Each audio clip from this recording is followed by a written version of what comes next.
The Elephone S3 is a fairly small smartphone. Coming in at just 5.2 inches, is the Elephone S3 too small? Hey everyone, this is Alex from Android Headlines, and let's find out the good, the bad, and the ugly of the Elephone S3 in our full video review.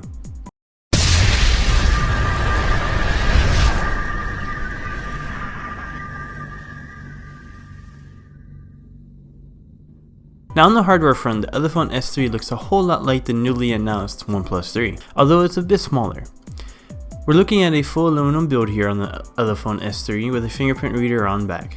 The back is a bit curved, which makes it feel really nice in the hand.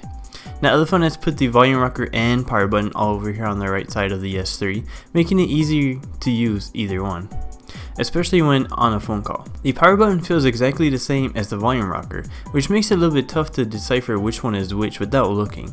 It would have been nice to have little ridges on the power button like we've seen with some other phones like the HTC 10. Now neither the volume rocker or the power button really stick out from the side of the phone, which makes it a little bit tougher to press them, and it also means that they're not as clicky as they would be on some other smartphones. Now around back we have that 13 megapixel sensor, and it does stick out a little bit. Luckily there is another layer of glass on the back of the camera, so it should hopefully protect the camera. Now during our time with the device, it didn't get any scratches or scrapes on the camera, which is a good thing. Now below the camera we have the flash and fingerprint reader. The microSD and SIM card slot are on the right side of the device, with the micro USB port on the bottom and 3.5mm headphone jack up top. Now the front of the device has that full HD 5.2 inch display, and it has no side bezels, which makes it look like a really futuristic type smartphone, and it looks really good. Now the display here on the Elephone S3 is actually really nice looking. The display gets nice and bright, making it a great smartphone to use outside in the summer. Additionally, the display can get pretty dim, great for using at night without blinding yourself, something that none of us want to go through. The temperature of the display is a bit warm, but luckily you can change that in the settings and make the temperature a bit closer to your liking. Now the speaker on the Elephone S3 is not all that great at all. Now it does get nice and loud, which is always a good thing, and with it being on the bottom of the phone, it doesn't get muffled, which is also a good thing. But the bad thing here is that it does sound a bit tinny. Now this may not be an issue for most people, but those that are audiophiles would definitely not be too pleased with it. Now battery life here on the Elephone S3 is pretty subpar to say the least. Now we do have a pretty small 2100 mAh battery inside the Elephone S3. Now given the size of the phone, that seems pretty small even given the size of the phone, because the Nexus 5X has a 27 or 2800 mAh battery with the same size display. Now given the fact that there is a camera hump on the back, we would have loved for Elephone to make the phone a little bit thicker and add in even more battery power to the device. Now having said that, the battery may last you all day, but then again it might not.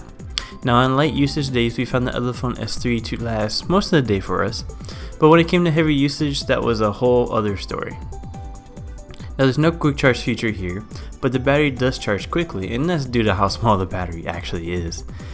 Elephone says that you can charge from empty to full in about 90 minutes, and during our usage that's about what we got. Now the fingerprint sensor here worked pretty well on the Elephone S3. It was actually rather surprising to see it work this well. It almost never failed to recognize my finger, something we can't say about any other smartphone actually.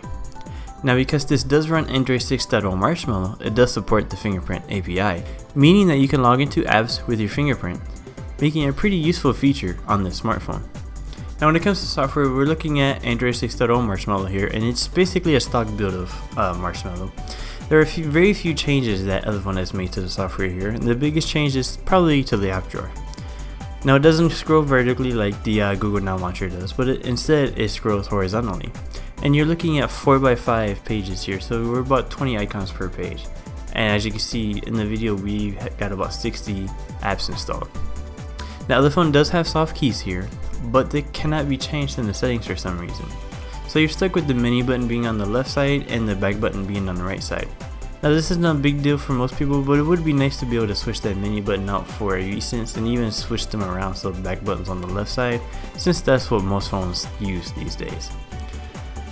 Now Android 6.0 Marshmallow looks really good on the Elephone S3, and it performs even better. With the MediaTek MT6753 processor inside along with 3GB of RAM, Marshmallow runs really well, without any issues whatsoever.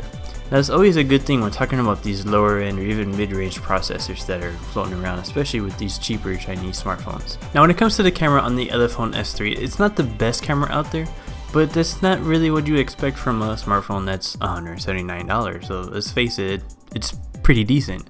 We're looking at a 13 megapixel sensor coming out of Sony, and the pictures we've took with the Elephone S3 actually came out pretty decent. Now it's not going to rival the G5 or the Galaxy S7 or the HTC 10 or any of those other smartphones that are around $700, but of course you wouldn't really expect that because of the huge price difference. We're looking at about $500 difference between these two phones. Now the pricing of the Elephone S3 is right around $179. Now we have a link down below if you want to pick one up. It's a fairly decent smartphone, especially at this price point. Although if you are looking to bring it into the US, you'll want to know that you're only going to get Edge on both AT&T and T-Mobile. Now that's usually the case with smartphones coming out of China just because those are the bands that line up for what's compatible. Now that's about it for the Elephone S3. If you haven't read our written review, then that'll be linked down below and you want to check that out as well. Make sure to like and subscribe, and we'll see you in the next one.